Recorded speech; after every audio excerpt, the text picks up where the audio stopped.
la autoestima, nadie se siente bello y guapo. Ándale,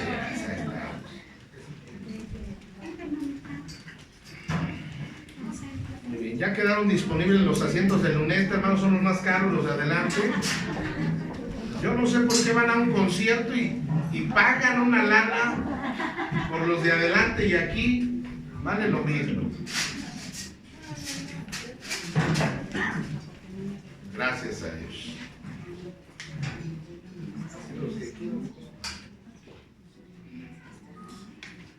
Bueno,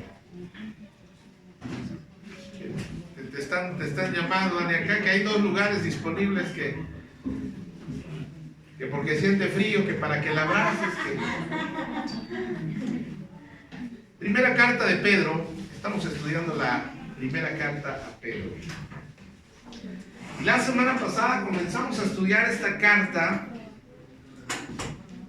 y vimos a quién va dirigida, ¿verdad? Dice que va dirigida a los elegidos de Dios. Y yo le decía que usted se puede sentir dichoso porque Dios lo ha elegido a usted. Amén. Esa es una bendición. Vimos el propósito de la carta. Ahorita lo vamos a ver. Vimos quién es el autor. El autor es el apóstol Pedro. Y Pedro, el tema que va a tratar el apóstol Pedro es un tema que es la gracia de Dios. Y alguien puede preguntar qué es la gracia de Dios. Miren, hay 2 posiciones en esto.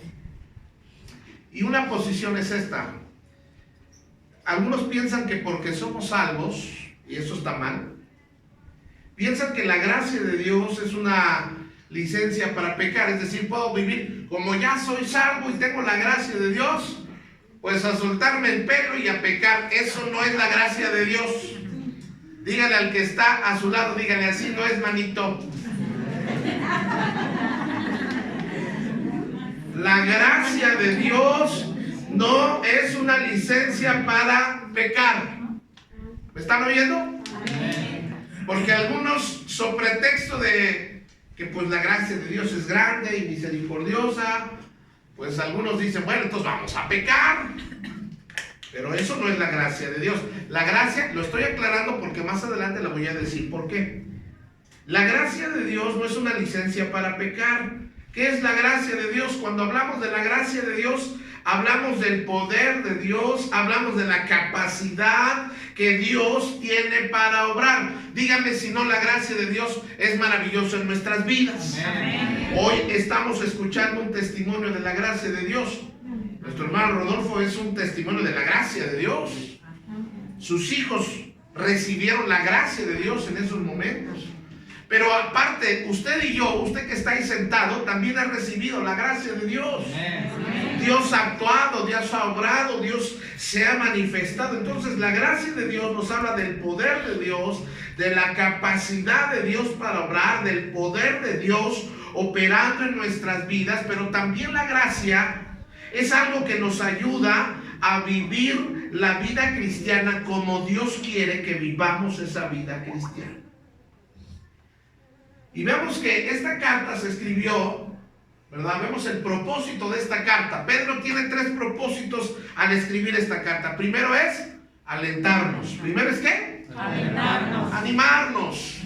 Ahora, Pedro está escribiendo esto en tiempos de persecución, donde los cristianos están siendo quemados en los jardines de Roma, donde están siendo despedazados por los leones como un espectáculo en el Coliseo romano, donde los están arrestando, les están quitando sus casas por estar predicando, hablando de Cristo, creyendo en Cristo, exaltando a Cristo, y hay una persecución. Por eso Pedro les escribe para alentarlos, para animarlos. Y yo quiero decirle en esta mañana de parte del Señor que no importa qué tan grande es tu dolor, qué tan grande es tu problema, hay esperanza en el Señor y eso me da aliento. Amén. Que si Dios obró en una vida, también puede obrar milagros en la tuya.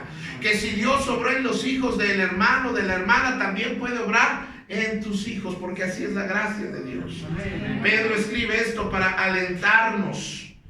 Y luego para asegurarnos, para traer seguridad de que Dios estaba en control de la situación. Y número 3, para que nos mantuviéramos firmes, bien parados en la gracia de Dios. Entonces, el ambiente en el que está escribiendo Pedro no es un ambiente fácil, es un ambiente hostil, es un ambiente problemático, es un ambiente de duda. Por eso él escribe estas palabras. Y luego vamos a empezar en el versículo número 7, en la Nueva Versión Internacional. Dice: estas pruebas demostrarán que su fe es auténtica. Está siendo probada de la misma manera que el fuego prueba y purifica el oro. Aunque la fe de ustedes es mucho más preciosa que el oro. Entonces su fe, al permanecer firme en tantas pruebas, les traerá mucha alabanza, gloria, honra en el día que Jesucristo sea revelado en todo el mundo. Y luego empezamos a ver que Pedro les habla de las pruebas. Levanten la mano a quien le gustan las pruebas. No le saquen, hermano, no le saquen. Las pruebas de Whiteman, esas son otras, ¿verdad? Cuando estamos hablando de pruebas, son momentos incómodos en nuestra vida. ¿Alguien ha pasado por pruebas así? Sí. Y a veces unas pruebas son más difíciles que otras. Pero para que me entienda, las pruebas son el equivalente a los exámenes en la escuela. Cuando estaba en la secundaria, uno de los temores que tenía, y me acuerdo mucho, es que llegara un maestro, especialmente el de matemáticas o la de matemáticas, que saliera con entraba en el salón y lo primero que decía: examen sorpresa. Y se empezaba uno a angustiar. ¿Por qué cree que uno se angustia cuando vienen los exámenes? ¿Por qué? Porque no he estudiado, porque probablemente a la hora de la clase estaba ¿qué? Yo era muy juguetón en la escuela. De hecho, o sea, yo sabía que iba a terminar en alguna profesión que tenía que ver con hablar. Porque siempre me gustó platicar en la escuela, siempre me gustó conversar y a veces estaba el maestro y yo, no, ¿cómo siente deportes? Te digo, hombre, no manches. Y siempre cuando me agarraban distraído, especialmente las de matemáticas, yo estoy traumado, ore por mí para que el Señor me ayude a superar el pasado. Pero especialmente estaba llorando. Luego siempre fui poca luz, siempre usé lentes y me sentaba hasta atrás. Y a veces honestamente me costaba trabajo ver desde atrás. Y yo le preguntaba al compañero o a la compañera, oye, ¿qué número es ese? Y me tocaba la mala suerte que en ese momento me veía la maestra y decía, a ver, pásale, habilita, pásale.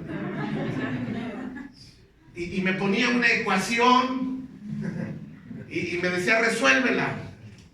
Ya había explicado, pero como yo no había puesto atención, y entonces ponía cualquier número y volteaba con mi sonrisa. Y la maestra muy cariñosa decía, ya ven cómo hay sonsos. Bueno, a veces las pruebas, yo le voy a decir una cosa, Dios no nos avisa cuando va a haber prueba en nuestra vida.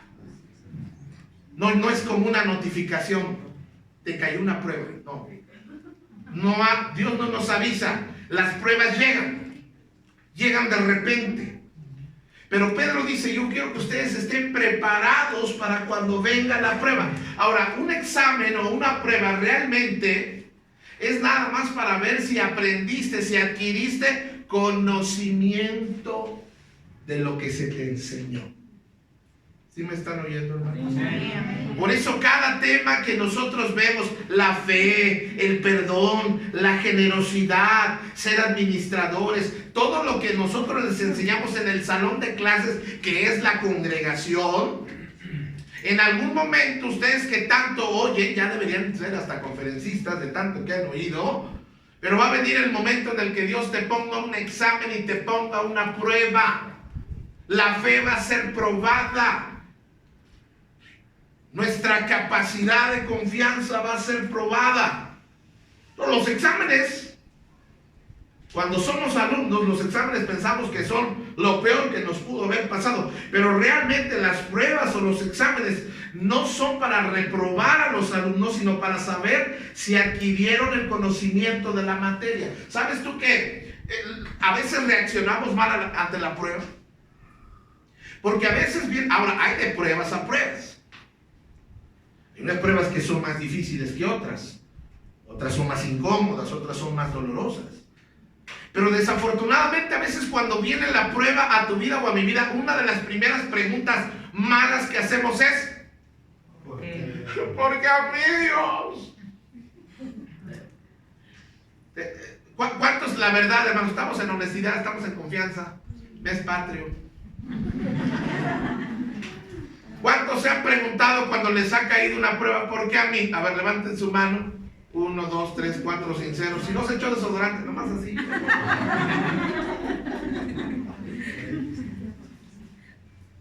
Usted pregunta, ¿por qué a mí, Dios? Y yo le preguntaría, ¿por qué a ti no? Y usted me diría, ¿por qué me incomoda? Y yo le diría, pues que es parte de la vida. Y usted me diría que no le gusta, pero yo le diría que es necesario. O sea, muchas veces decimos, ¿por qué a mí? Y de verdad, hermanos, ¿por qué no? Que realmente cuando entendemos el propósito de las pruebas, nosotros vamos a entender que es por un bien de nosotros. Dice que es como el fuego de la prueba, o la prueba es como el fuego que purifica el oro. Ahora, ¿qué propósito tienen las pruebas en mi vida? Porque a veces yo puedo pensar que esa prueba es para mi destrucción, que es para mi sufrimiento, que Dios me está castigando, pero no es cierto. Dice Pedro, estas pruebas demostrarán que su fe es ¿qué? Auténtica. Pedro dice que el propósito de las pruebas es para ver si nuestra fe es auténtica. ¿Ha comprado algo que le han vendido como original y no lo es? Digo, compras unos Nike en 300 pesos. Compras un reloj de marca en 150 pesos. A menos que sea robado, pero es lo más seguro. Pero, ¿has recibido un billete que no es auténtico? ¡Qué coraje! Bueno, Pedro dice, el propósito de estas pruebas es para ver que su fe sea auténtica, sea real, sea genuina. Ahora, está siendo probada de la misma manera que el fuego prueba y purifica el oro. Aunque la fe de ustedes es mucho más preciosa que el oro. Amados hermanos, hay pruebas. Por ejemplo, esto del COVID que vino. ¿Sabes que es una prueba nada más? Es para probar nuestra fe, nuestra confianza. Tenemos que ser probados, tarde o temprano. Vamos a ser probados. Y luego dice la segunda parte, entonces su fe, al permanecer firme. Porque, amados hermanos, ¿cuántas cosas suceden a lo largo de la vida que quieren tambalear nuestra fe? Dice, su fe al permanecer firme en tantas pruebas les traerá mucha alabanza, gloria y honra en el día que Jesucristo sea revelado a todo el mundo. Muchas veces nos deprimimos cuando viene la prueba. Nos sentimos abandonados cuando viene la prueba.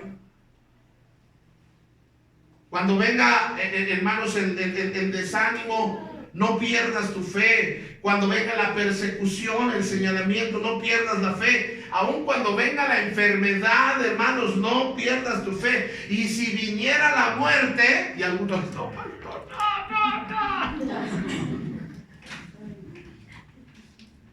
Aunque venga la muerte a nuestra vida, no perdamos nuestra fe. Dios quiere que vivamos firmes en la fe. Y si me quedo sin empleo, firmes en la fe. Y si me quedo sin dinero, ¿qué? ¿A quejarme, a llorar, a robar? firmes en la fe. Ahora, le tengo una noticia. Hay pruebas que son incómodas y otras pruebas que son más dolorosas. Pero también sé que Dios no va a permitir una prueba en tu vida con la que tú no puedas.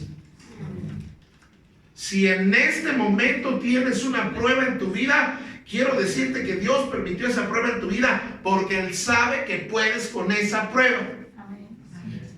No te va a dar más de lo que puedas resistir. La segunda carta a los Corintios 4, verso 14 o 17, perdón, dice: pues nuestras dificultades actuales. ¿Cuántos tienen un problema o una dificultad? Levante su mano, hermanos. Con honestidad, no le dé pena, pues ya. Si lo sabe el Face.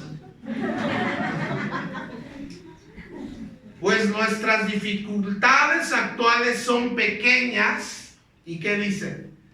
Y no durarán mucho tiempo.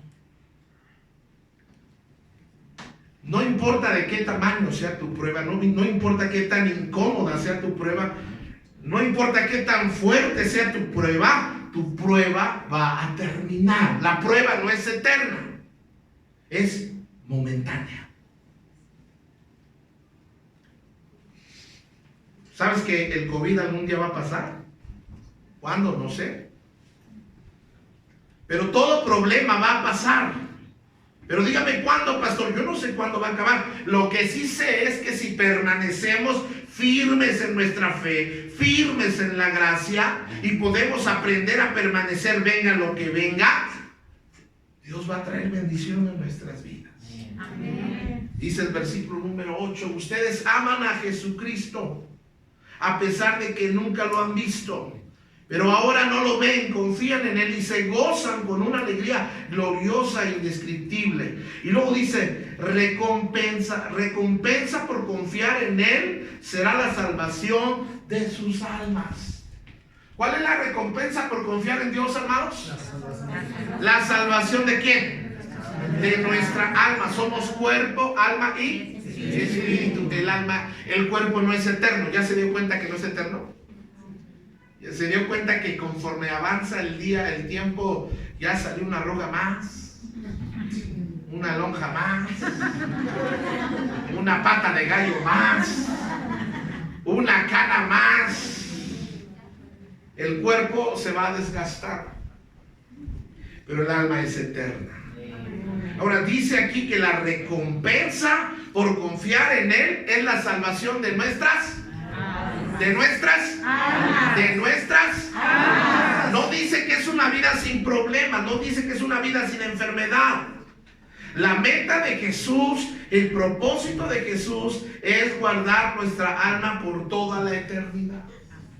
Primera de Pedro 1:12 dice: se les dijo que los mensajes que habían recibido no eran para ellos sino para ustedes. Y ahora esta buena noticia les fue anunciada a ustedes por medio de aquellos que predicaron con poder al Espíritu Santo. Fíjese, ¿cuál fue la bendición? Usted y yo conocemos de Cristo, estamos en el camino de Cristo porque un día alguien nos predicó. ¿A cuántos alguien un día les invitó a la iglesia o les predicó el Evangelio? Gracias a Dios. Gracias a Dios por esa gente que estuvo dispuesta a compartir su fe. Porque si no nos hubieran compartido esa fe, todavía no conoceríamos de Cristo.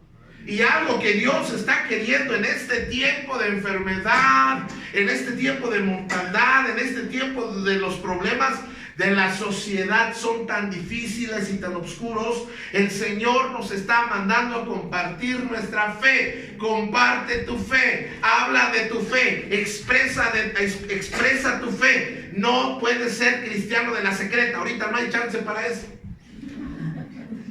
Tienes que compartir tu fe, hablar de tu fe. A veces nos da pena hablar de nuestra fe, pero tenemos que compartir nuestra fe. Predicar a Cristo, ganar almas para Cristo. ¿Y dónde lo podemos hacer? ¿En el trabajo? ¿En la escuela? ¿En el camino? ¿En la calle? ¿Con un vecino? Tú y yo conocimos a Cristo porque alguien nos predicó de Cristo. Alguien compartió su fe con nosotros y tú y yo tenemos la misma responsabilidad de compartir nuestra fe con las personas que nos rodean. Ahora, cuando hablo de compartir su fe, no estoy hablando que lo critique, ni lo ataque, ni le dé bibliazo, ni le diga, te vas a ir al infierno. Vamos para hablar y predicar del amor de Dios. Primera de Pedro 1:12. Dice, se les dijo que los mensajes que habían recibido no eran para ellos, sino para ustedes. Y ahora la buena noticia fue anunciada para ustedes por medio de aquellos que predicaron con el poder del Espíritu Santo enviado del cielo. Dice, todo es tan maravilloso que aún los ángeles observan con gran expectación cómo suceden estas cosas. Los ángeles en el cielo se rascan la cabeza, hermanos, diciendo, ¿por qué los ama? ¿Por qué los ama tanto? Los ángeles se preguntan por qué Dios nos ama tanto. Y a propósito, en esta tarde quiero decirte que Dios te ama. Amén. Tal vez la persona que tú amas no te ama, pero Dios sí te ama.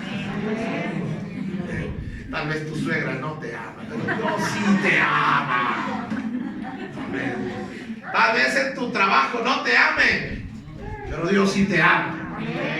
A veces en la iglesia le caigas gordo a todos, pero Dios sí te ama. Amén. Dios sí te ama. Ahora, el concepto de la gracia, fíjense, quiero enseñarles un poquito de doctrina bíblica. La gracia. Ahorita lo vamos a ver, pero la gracia de Dios, porque Pedro habla de la gracia. La gracia es la capacidad de Dios para obrar. Pero también la gracia de Dios es la que nos salva. Fíjense, la salvación es por gracia. Gracia también se ha dicho que es algo que Dios me da que no merezco. Es como algo que a veces hacemos por nuestros hijos. A veces no siempre se merecen las cosas, pero las hacemos porque los amamos. Bueno, la gracia con respecto a la salvación de nuestras almas es que Dios nos salva por gracia. Quiere decir que no merecemos. Aquí no hay una sola persona que se pueda parar y decir, yo merezco que Dios me salve. No hay nadie que pueda pararse así. La salvación es por gracia, se vive por gracia y se mantiene ¿por qué? Por gracia. Les voy a decir por qué les estoy enseñando esto. Dentro de todas las corrientes y denominaciones cristianas que hay muchas. Le voy a mencionar algunas, por ejemplo, metodistas, presbiterianos, bautistas, pentecostales, evangélicos, la luz del mundo, los nazarenos, no recuerdo. No, cristianos. Los mormones no son cristianos, ni los testigos. Hablo de las denominaciones cristianas. Y hay una corriente, un pensamiento donde se cree que la salvación se pierde. Y hay otra corriente que dice que la salvación no se pierde. Y esto no se trata de quién tiene la razón, se trata de lo que dice la Biblia. Nosotros somos una iglesia bautista. Dentro de todos los grupos cristianos que hay, nosotros somos la parte mesurada. Nosotros somos la parte que nuestro enfoque realmente es la palabra.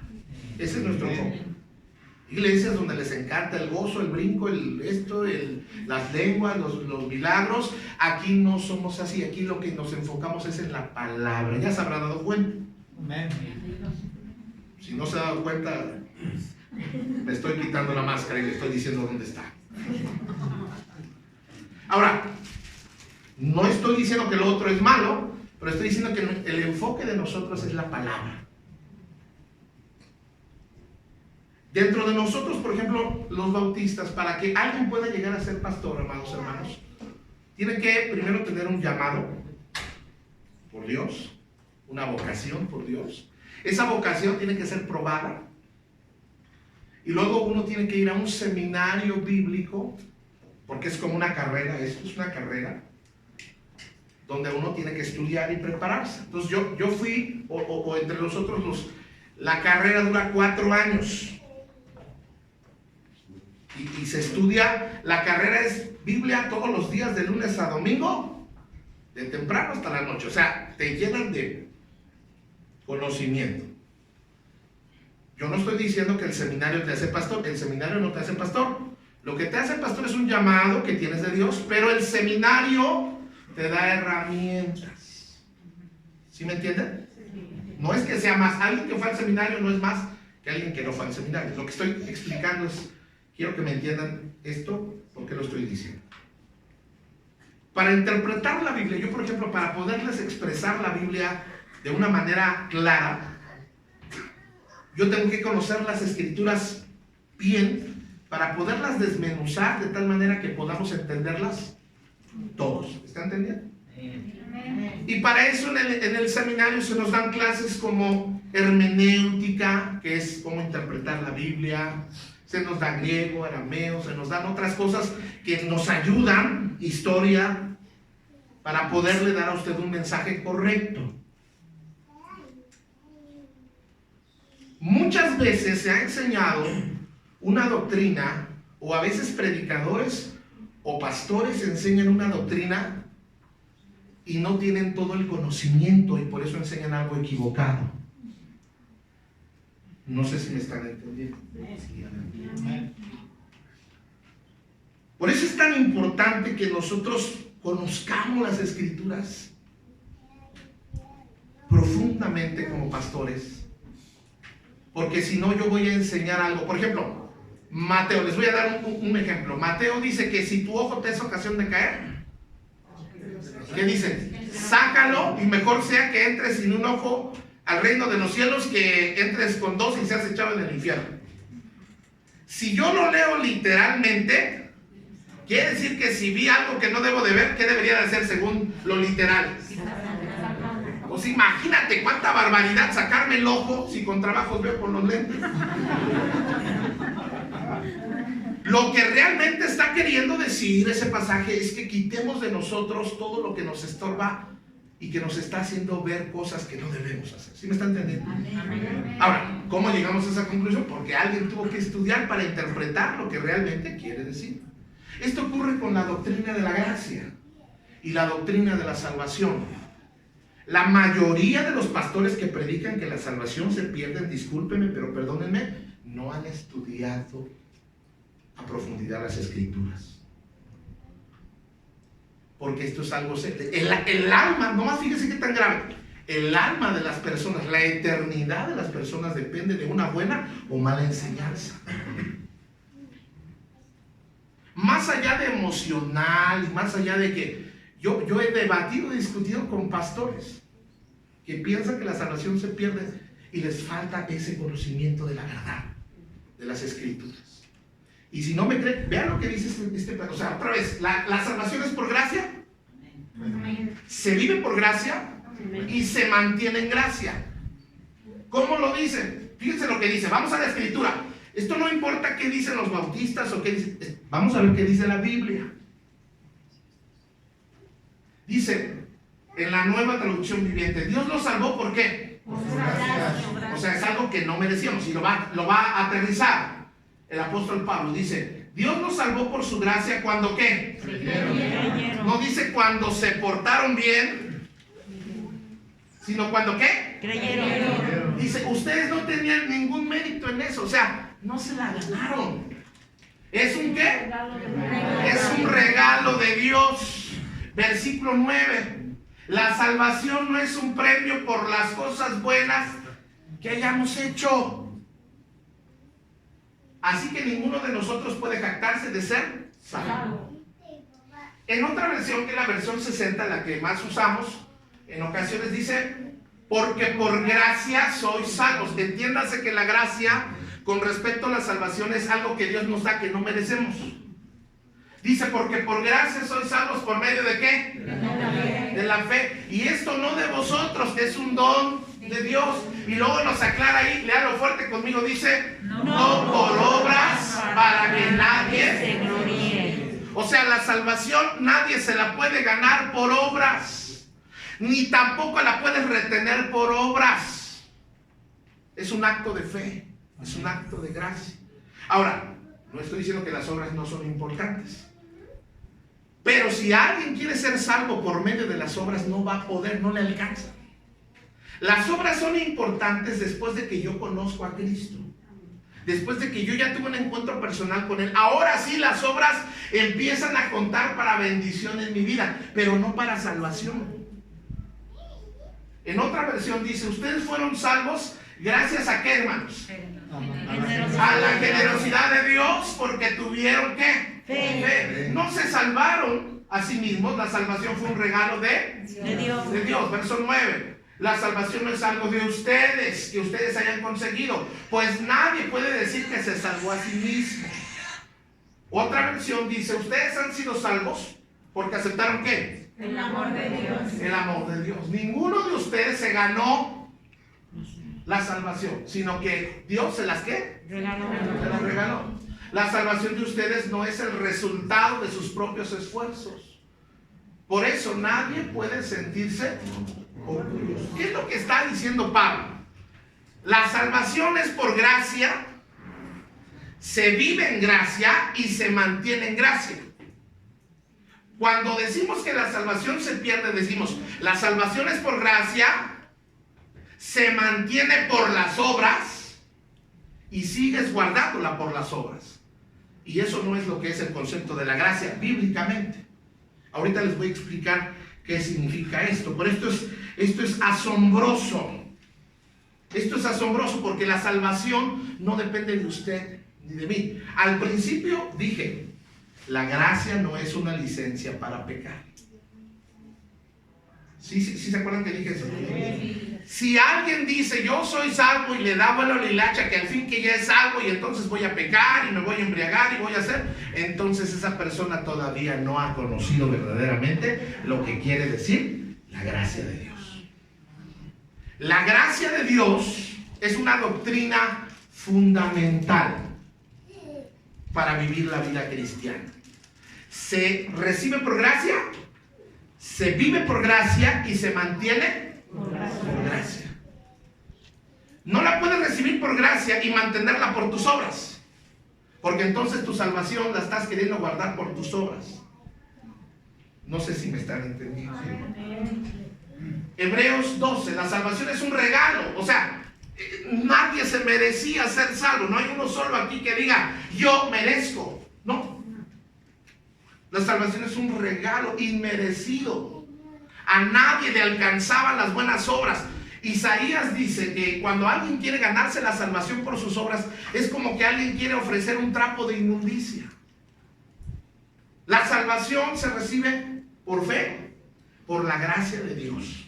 Dios la compró y nos la regaló. ¿Qué es lo que tengo que hacer? No la guardo por mis obras, la sigo guardando, la sigo viviendo en gracia. De hecho, nadie puede vivir la vida cristiana sin la gracia de Dios. Y la mantengo por gracia. Porque si no la mantengo por gracia, y si yo estoy pensando que mi salvación la voy a guardar por mis obras, ¿qué va a pasar si el día de mañana pecas, te equivocas? Entonces ya se perdió. Entonces, si se perdió, ¿es eterna? ¿Algo que se pierde es eterno? La salvación dice, es eterna. Ahora, otra vez, quiero aclararlo. No está diciendo que puedes pecar y que como ya eres salvo, puedes hacer lo que quieras. Porque dije, la gracia de Dios, la gente que no ha entendido la gracia de Dios tiene ese concepto. Puesto los ojos en Jesús, el autor y consumador de ¿qué? El cual por el gozo puesto delante de él sufrió la cruz, menospreciando el oprobio, y se sentó a la diestra del trono de Dios. La esperanza de mi salvación es Jesús. Jesús es quien me salva. Y yo debo aprender a poner mi mirada ¿en quién?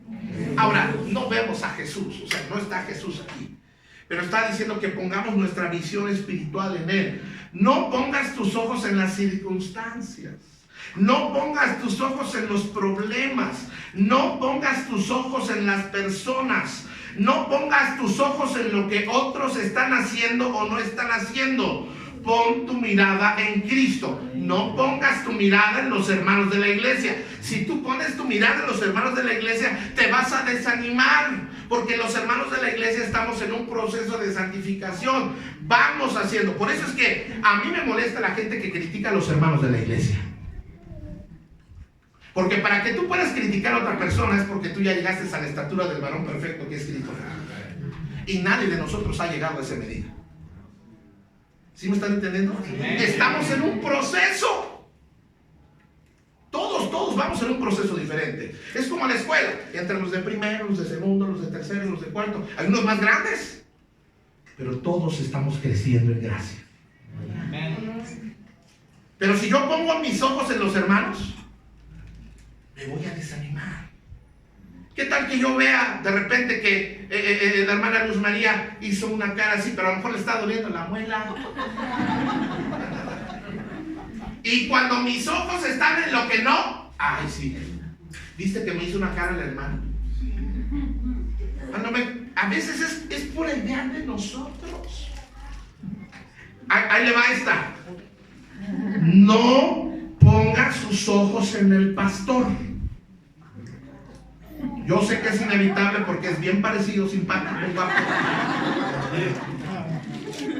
Ese saco lo hace lucir hermoso al pastor, pero le voy a decir por qué no. Porque los pastores, a veces la gente cuando idealiza a los pastores, los hace dioses a los pastores. Los pastores, hermanos, somos de carne, de hueso y de un pedazo de pescuezo. No se alcanza a notar, pero sí. Si tu fe, tu esperanza está en el pastor, un día el pastor te va a desanimar.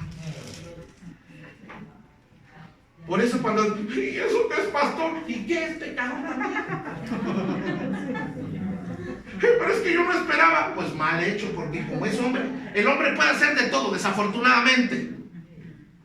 Por eso mi fe, mi amor, mi constancia debe estar solo en Jesús. ¿Por qué? Porque Jesús no falla, los hombres sí fallan. Y cuando hablo de los hombres, mujeres, estoy hablando del género humano. Porque yo sé que alguna Lupita de Alessio va a decir, sí, los hombres fallan. Puesto los ojos en Jesús. Ahora, ¿cuál es mi responsabilidad ante la gracia? Porque a veces hay gente que menosprecia la gracia. La gracia es el amor, el favor que no merezco, es esa salvación, es ese perdón. La gracia es esa bendición que no me merezco, pero que Dios por su gracia se compadece, me ama y me la quiere dar. ¿Cuál debe ser mi responsabilidad ante esa gracia? Porque algo tan grande como la gracia de Dios, algo tan hermoso y maravilloso como la gracia de Dios, necesita una respuesta tuya y mía. ¿Cuál es esa actitud que debemos de tener? Dice, así que preparen su mente para actuar. ¿Qué quiere decir esto, hermanos? Que nuestra fe debe ser una fe donde usemos la cabeza. Miren, fíjense lo que les estoy diciendo, hermanos. Yo en esta iglesia, yo no quiero robots que no piensen. Esto no es una secta. En una secta les lavan el coco y los hacen hacer lo que quieren. No, esto no es una secta. Esto es una comunidad. No estamos buscando gente fanática. No. Queremos que desarrolles fe, que tengas fe, pero que uses tu cabeza, el sentido común, la inteligencia. Esta no es una fe fanática, irracional, no es una fe emocional. ¿Sabe cuál es el problema muchas veces en muchas iglesias? Que sienten, a fuerzas quieren sentir algo. Y si no sienten algo, entonces Dios no está aquí. Muchas veces, amados hermanos, lo que la gente está buscando en las iglesias es show. Ay, salió la gente y se dio 4 vueltas para allá y 3 para acá. Y todo el mundo hablando en lenguas y todo el mundo y entonces dicen, ahí está el Espíritu. Y qué curioso que cuando hablamos de obediencia, de santidad, de pecado, ahí no está el Espíritu. De hecho, eso tiene que ver más con el Espíritu. Nuestra fe debe estar basada en algo firme, no en una emoción. Nuestra fe debe estar basada en la palabra de Dios. Porque si nuestra fe está basada en nuestras emociones, ¿ha visto cómo nuestras emociones son cambiantes? Hoy estoy contento, mañana estoy triste, hoy estoy muy gozoso, hoy estoy... Mi fe no puede estar basada... Necesitan agarrar a la niña porque está distrayendo, por favor. Mi fe no puede ser emocional. Mi fe debe estar basada en algo que no cambia. Mi fe no puede estar basada en las personas. Mi fe debe estar basada en la palabra de Dios. Entonces Dios dice, yo quiero que ustedes respondan a esta gracia con una fe pensante. Aquí no es que dijo el pastor, aquí es que dice la palabra de Dios.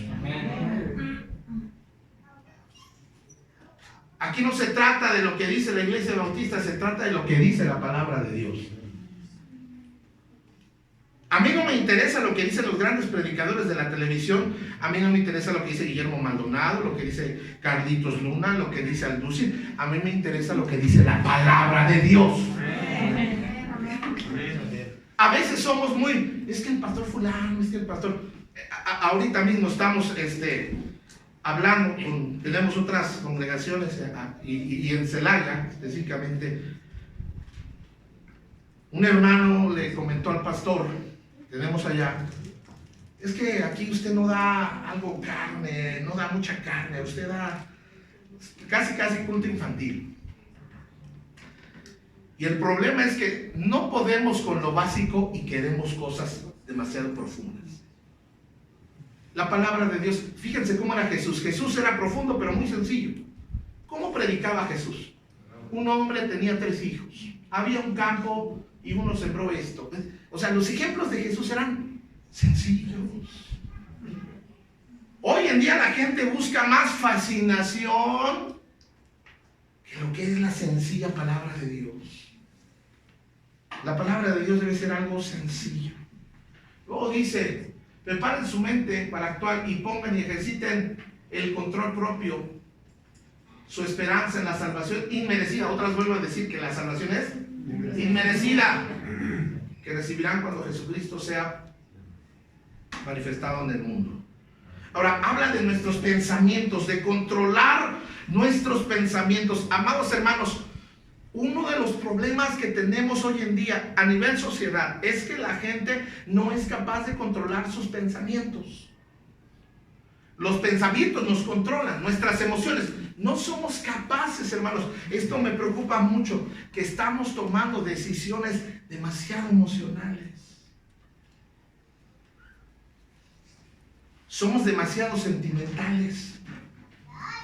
Y claro, Dios quiere que nos hizo con sentimientos, pero el problema es que no controlamos y no dominamos nuestros sentimientos. Dios nos dio nos dio la capacidad de dominar nuestras emociones. Debemos ejercitar el dominio propio en nuestras vidas. Ahora, Pedro menciona una vez más, nuestra salvación es inmerecida. Es decir, nuestra salvación viene de Jesucristo. La pregunta es, mi salvación es de Jesús, pero ¿quién nos da la salvación? ¿Ir a misa? ¿Ir a misa me da la salvación? No. Hay mucha gente que va a misa y no se ha encontrado con Cristo. ¿Qué me da la salvación? Bautizarme. Esa es mi cabecita. ¿Qué? ¿Por qué se ríen? O bautizarme por la iglesia cristiana. Entonces como ya me bauticé por la iglesia cristiana, entonces ya soy salvo. No. Guardar los sacramentos. Algunos ni se lo saben. Ni yo. Venir al culto. Tampoco. ¿Qué me da la salvación? Confesarme. No. Dar a los pobres.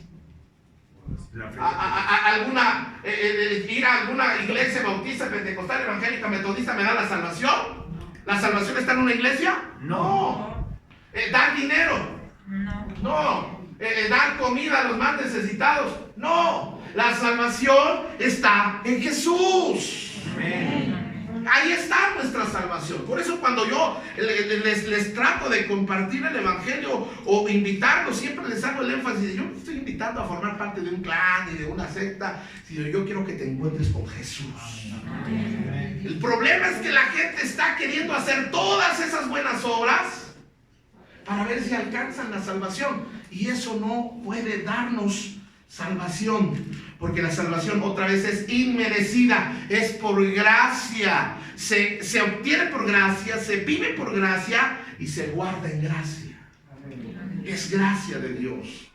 Ahora, ¿cómo respondo ante esta gracia? ¿Cuál es mi actitud ante esta gracia? Dice, por lo tanto, vivan como ¿qué, amados? Háblenme todos, vivan como hijos. Háblenme, vivan como hijos. No como hijos. Porque una cosa es actuar y vivir como hijos y otra como hijos. Hijos. Ahora, ¿cómo debe ser ese? ¿Qué Dios espera que yo haga con esa gracia? Aquí está. ¿Cómo debo responder a esa gracia? En obediencia. Por eso es que no se trata de que se pierda la salvación o que se gane por obras, sino más bien que después de que yo ya recibí esa gracia, después de que yo ya entendí todo lo que mi Cristo Jesús hizo en la cruz del Calvario, todo el amor que me dio, toda la misericordia que me tuvo, yo quiero obedecerle voluntariamente. Y entonces mis obras no van a ser para guardarme mi salvación, sino porque yo quiero agradarle a Él en obediencia. Porque Él me amó tanto, hermanos. O sea, tú estás consciente de todo lo que Jesús hizo por ti. Todo lo que padeció, todo lo que sufrió, todo lo que soportó. Porque nos amó a ti y a mí. Y nos dio esa gracia. Y lo que ahora Él está esperando es que tú y yo seamos obedientes. Por eso es que cuando alguien ya conoció la gracia de Dios, la salvación de Dios, entendió que no se la merece, entendió lo que Cristo hizo por él, quiero obedecerle a mi Cristo Jesús. Quiero agradarle a Él. No quiero ofenderlo a Él. Ya no voy a vivir mi vida como yo quería. Ahora voy a vivir mi vida de acuerdo a la obediencia de Dios. Ahora, Dios quiere que tú y yo seamos hijos obedientes. Para que nos quede claro, díganle al que está a su lado, ya obedece, díganle, sea obediente. Y a usted que le dijeron sea obediente, díganle, pero si hola. Dios quiere que seamos obedientes. Dios quiere que nos portemos como hijos. Ahora, les pregunto, pregunta de examen. Entonces, ¿mi obediencia me salva? No. Háblenme, ¿mi obediencia me salva? No. La 3. Mi obediencia no me salva. ¿Qué me salva? La fe en Cristo, la gracia de Dios. ¿Pero debo ser obediente? Sí. ¿Quién me salva? Jesucristo me salva. Entonces, ¿por qué obedezco a Dios? ¿Por qué debo obedecer a Dios? ¿Para que me guarde mi salvación? No. Debo ser obediente a Dios por amor, por agradecimiento, por todo lo que Cristo hizo por mí. ¿Sí me están entendiendo? O sea, no me cuesta trabajo obedecerle a alguien que me amó tanto. De hecho, Juan escribe y dice, los que aceptan mis mandamientos y los obedecen son ¿quiénes? Son los que me aman, porque me aman a mí y a mi Padre los amará a ellos. Yo los amaré y les daré a conocer a cada uno de ellos. En otro pasaje dice, si me amas, guarda mis mandamientos, porque mis mandamientos no son gravosos. O sea, cuando tú y yo somos hijos de Dios, no nos va a costar trabajo obedecer. Jesús les dijo a los fariseos de aquellos días, vosotros sois de vuestro padre el diablo, y los deseos de vuestro padre queréis hacer. Entonces, ¿cómo me doy cuenta de que alguien sí es un hijo de Dios? ¿Por lo que me dice? No, porque todo el mundo puede decir, ay, yo sí soy hijo de Dios. Se ha encontrado gente así. Yo soy hijo de Dios, pero le mete al chupe. Yo soy hijo de Dios, pero ando defraudando. Yo soy hijo de Dios, pero soy reviejero. Yo soy hijo de Dios, pero pues de repente me drogo. Yo soy hijo de Dios, pero de repente robo en el microbús. Gracias a Dios aquí ya no hay microbús, puro ahora ya Metrobús. ¿Cuál es la prueba de que somos hijos de Dios? La obediencia. Por eso no se trata de que la perdió la salvación, donde la guardó, que no la... Se trata de que la prueba de la salvación es la obediencia. Y no porque, no voy a obedecer porque digo, no, si no obedezco me voy a mandar al infierno. No, ni siquiera pensamos en eso. Sino yo obedezco a Dios porque me dio una familia, me ha dado trabajo. Mi Dios me ha dado tantas cosas que no merezco, que por eso a la hora de que Dios me pide algo, ¿cómo le digo que no a alguien que me amó, a alguien que me ha bendecido? ¿Cómo le digo que no a alguien que me ha dado una segunda oportunidad? ¿Cómo, hermanos? ¿Cómo? No hay posible, no es posible. Y decir, no hay pozole, pero ese sí hay.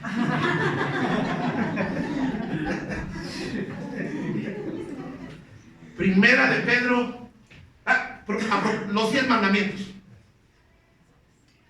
Antes la gente pensaba fíjense cómo malentendemos la escritura. No, pues si te quieres ir al cielo, guárdate los 10 mandamientos, ¿te lo sabes? Me sé como 4. Ahora, los 10 mandamientos no fueron dados para que la gente a través de guardarlos fuera salvo. Los mandamientos de Dios fueron dados porque nos ama y nos quiere evitar sufrimiento. Por ejemplo, cuando dice, no cometas adulterio, ¿por qué no? Porque el adulterio destruye, roba, mata familias. Bueno, es destructivo. No, Dios no está queriéndonos imponer algo imposible, sino se está queriendo más bien evitar sufrimiento. Las reglas de tránsito, los códigos penales en la sociedad están dados para traer protección y seguridad. Para eso Dios ha puesto sus mandamientos. Primera de Pedro dice, por tanto, o sea, como ya hemos recibido esa gracia, esa salvación inmerecida, dice, por tanto, vivan como hijos obedientes. No vuelvan a dónde, hermanos. ¿No vuelvan a dónde? Atrás. Porque hay un momento de nuestra vida donde va a venir el conflicto, la prueba, donde van a venir los tropiezos y a veces me dan ganas de volver, no a chupar, digo, de volver atrás. Pero ¿qué es lo que Dios espera de nosotros? Que podamos permanecer. De hecho, cantamos y entonamos ese corito, no sé si usted se acuerda de ese corito que dice, he decidido seguir a Cristo. He decidido seguir a Cristo. He decidido seguir a Cristo. Y lo que dice, no vuelvo atrás, no vuelvo atrás. Porque Dios espera que no solo que sea yo obediente, sino que pueda permanecer. Permanecer aunque venga problema, aunque venga enfermedad, aunque vengan circunstancias adversas en mi vida, yo debo aprender a permanecer, porque responder correctamente a esa gracia es obedecerle a Él por amor, pero también permanecer. No dice, pero ahora sean como, hermanos, santos en todo lo que hagan, tal como Dios, quien los eligió, es santo. Pues las escrituras dicen, sean santos porque yo soy santo. Ahora, Pedro nos empieza a presentar el concepto de santos. Cuando tú y yo no conocíamos de la palabra, pensábamos que un santo era alguien que vivió en los tiempos de Jesús, que hizo milagros, o que vivió en otro tiempo de la historia, que hizo milagros, que fue una persona súper buena, que lo canonizaron y lo pusieron en una estampita. Y para nosotros ese es el santo. Pero de acuerdo, y para otros el santo era el enmascarado de plata. Pero para nosotros un santo, ¿quién es un santo? Hasta bromeando le decimos a la persona, uy, te crees muy santo. Muy santo. Bueno, un santo, de acuerdo a lo que la palabra de Dios dice, no lo que el pastor dice, no lo que la iglesia dice. Un santo es aquel que ha creído en Cristo Jesús, ha depositado su fe en Cristo Jesús. Amén. Voltea a ver a la persona que está a su derecha. Vean la persona. ¿Cuál es mi derecha? A ver, vean la persona que está a su derecha. Es un santo. Amén. Ahora vean la persona que está a su izquierda. Es un diablo. No, no, sí, es un santo. Es un santo también, es un santo.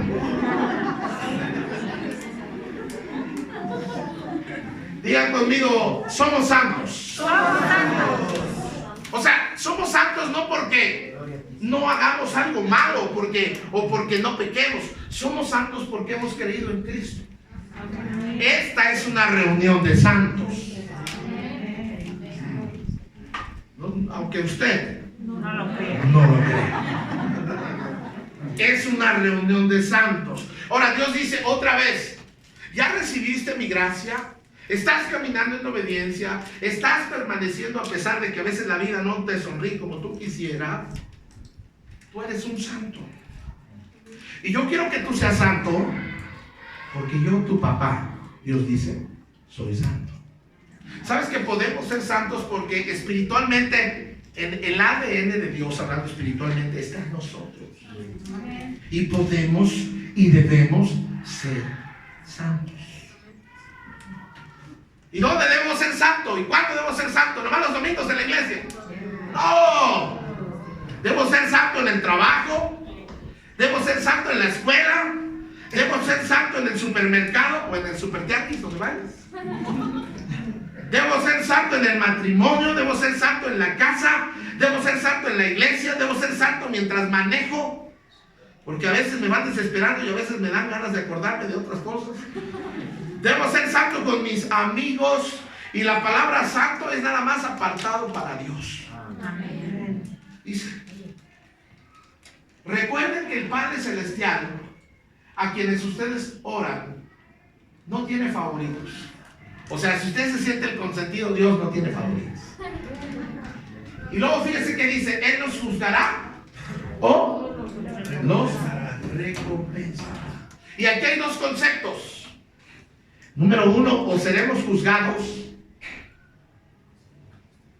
Y la verdad es que enfrentar un juicio con las pruebas de parte de la fiscalía, tenemos toda tu vida aquí, tenemos a detalle todo lo que has hecho. Bueno, hay hasta videos, hay pruebas irrefutables, hay testigos.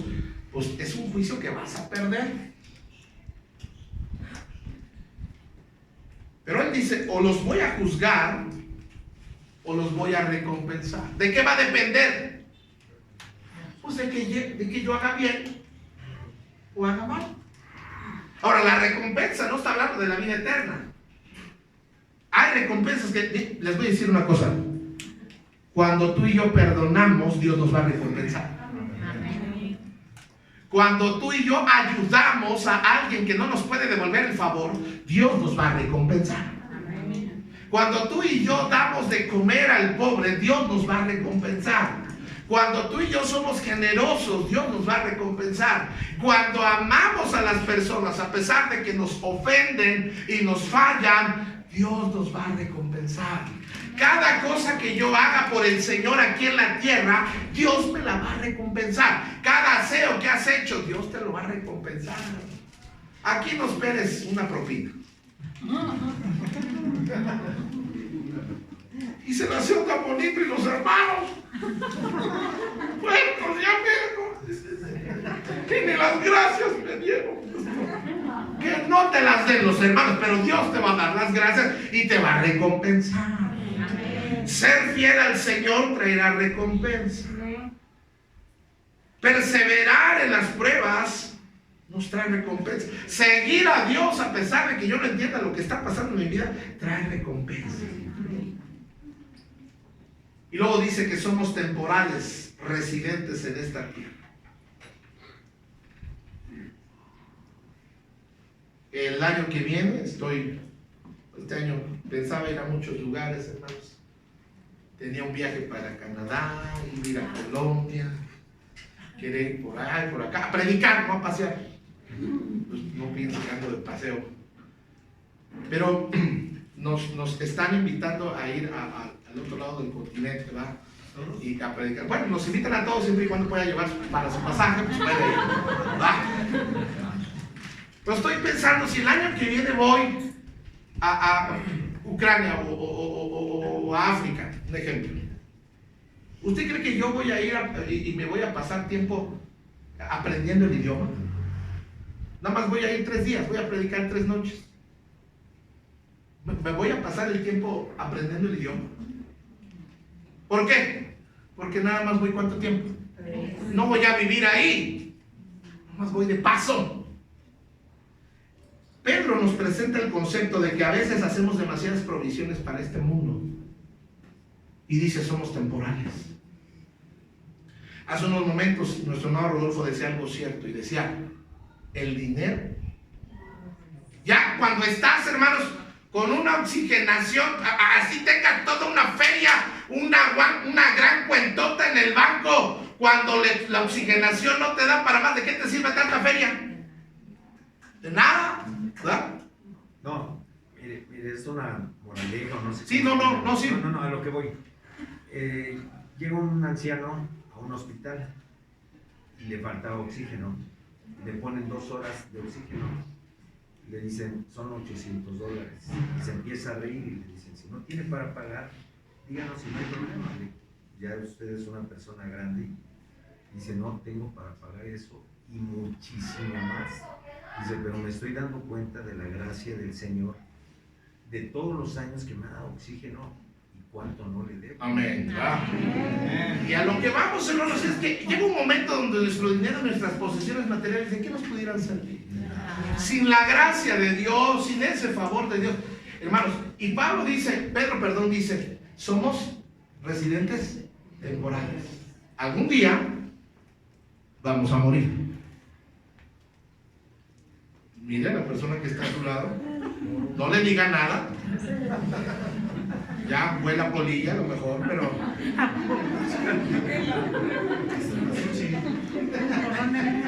todos vamos a morir. Los que creen en Dios, los que no creen en Dios, los que van a la iglesia, los que no van, todos vamos a morir. Sin embargo, cuando nosotros morimos, nos está esperando nuestro Señor y Salvador. Amén. Dios. Y alguien puede decir, ay, pues yo no creo. Pues no lo creo. Al final de los días y en la eternidad, vamos a ver quién tenía la razón. Tú no tienes que creerme a mí. Pero Dios ha hecho una provisión para que tú pases una eternidad con Él en el cielo.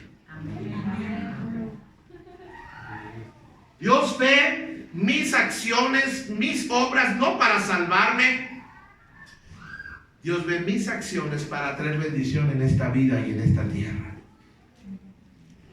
Primera de Pedro 1:17, acá estamos terminando. Dice, así que tienen que vivir con reverente temor. ¿Cómo tenemos que vivir?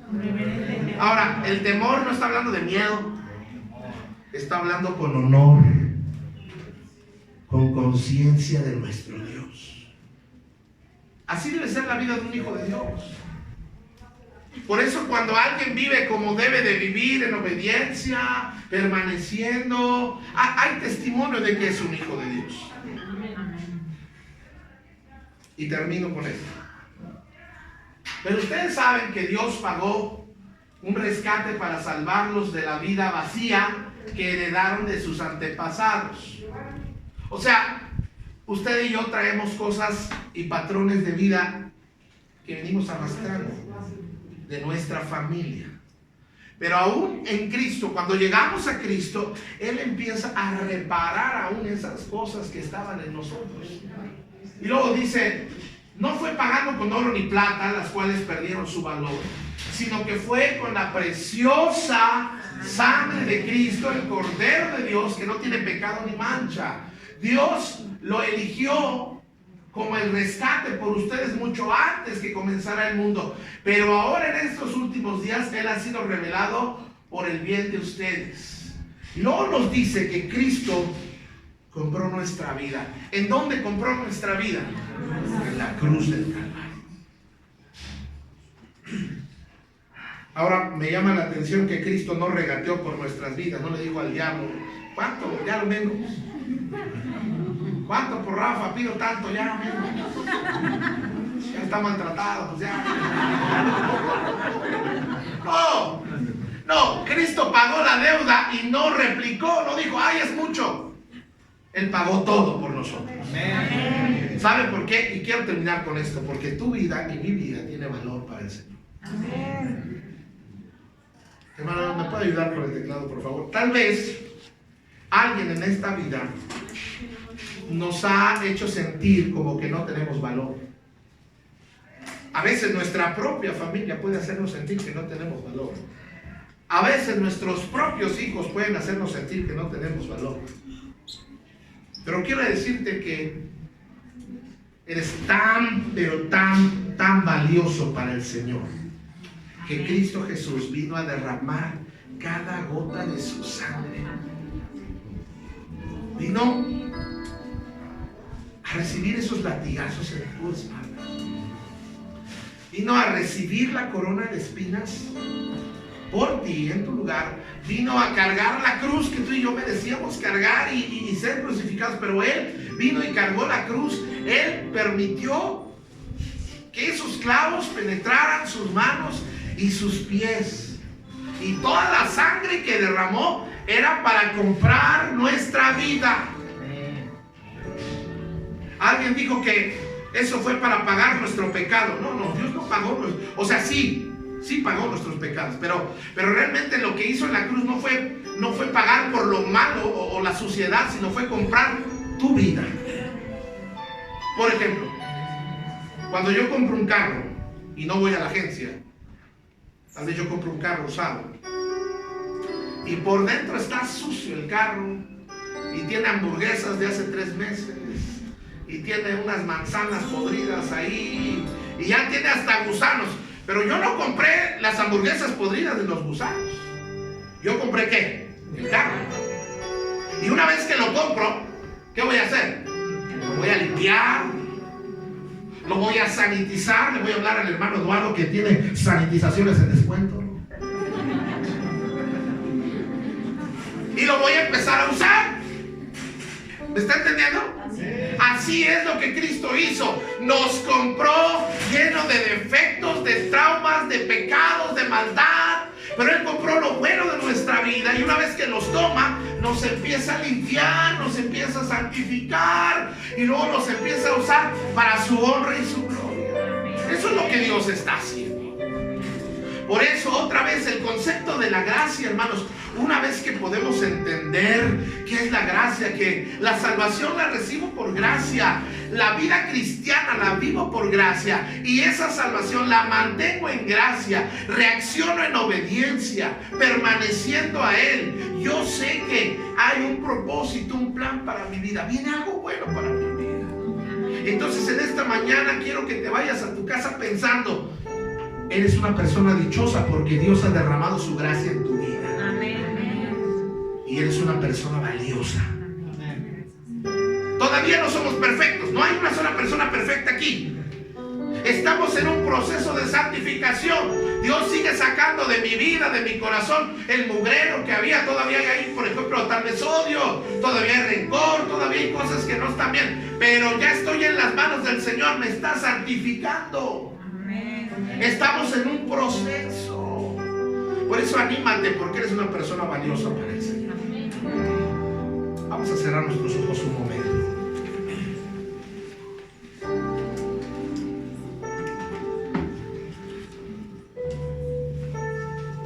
Padre, muchas gracias por tu vida. Gracias, Señor, por esa vida maravillosa que nos has dado. Esa vida en Cristo.